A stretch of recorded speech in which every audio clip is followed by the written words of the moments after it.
আসসালামু আলাইকুম সম্মানিত খামারিপাড়া।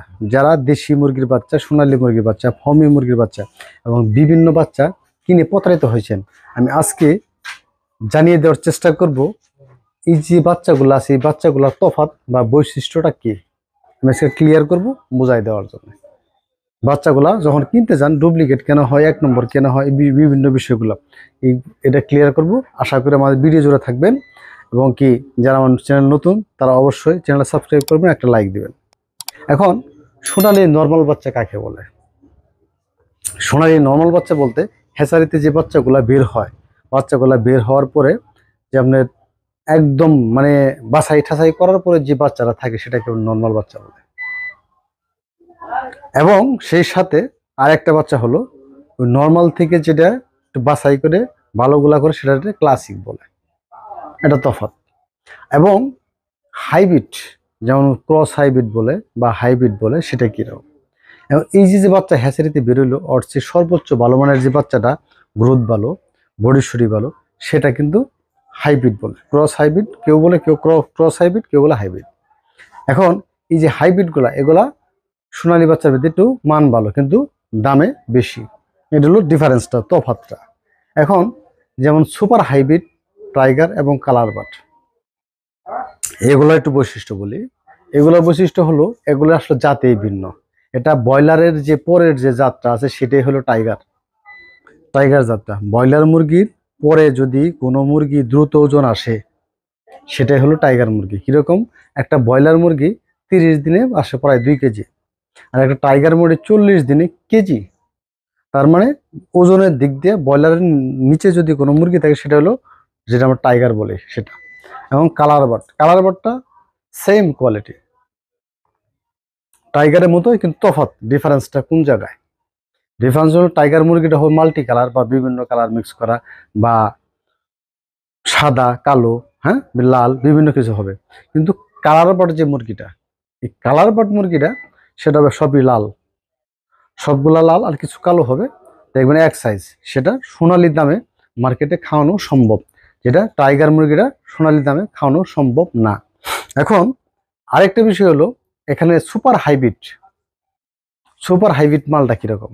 সুপার হাইব্রিড মালটা হলো টাইগার কালার বার থেকে বাছাই করার পরে যে মালটা থাকে সেটাকে সুপার হাইব্রিড হিসেবে চালানো হয়।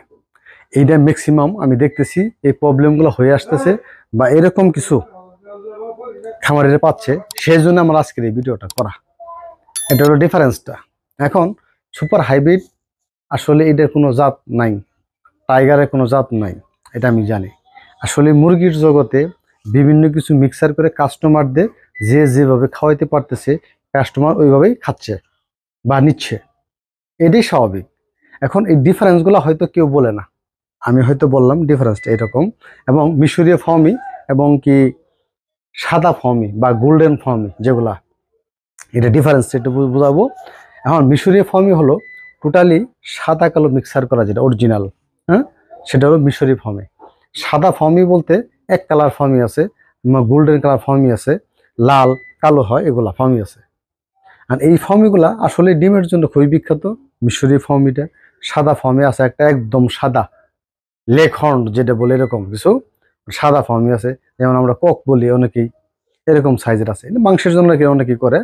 তবে ফার্মি মুরগির খাদ্য খরচটা বেশি, খাদ্য খরচ বেশি, ডিমের প্রোডাকশন মোটামুটি ভালো। আর ডিমের জন্য টোটালি যারা করবেন, আমি মনে করি ডিমের জন্য লেয়ার করাই ভালো।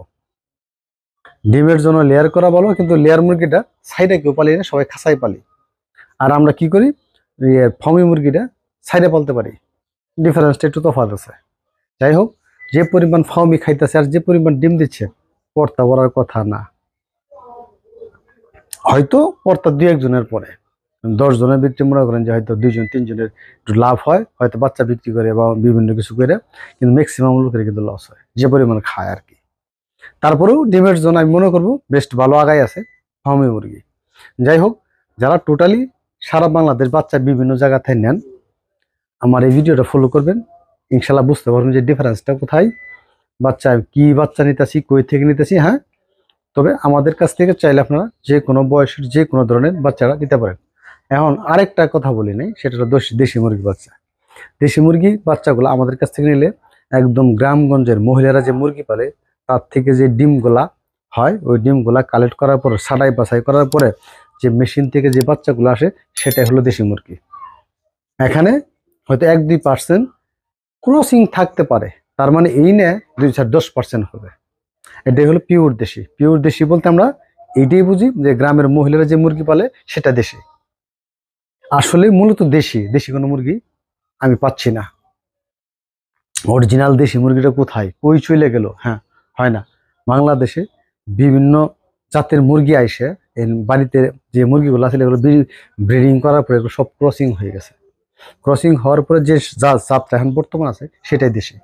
এই দেশি মুরগি আমরা সারা বাংলাদেশ বিক্রি করে দিতেছি। এই তফাৎটা হয়তো বুঝতে পারলেন।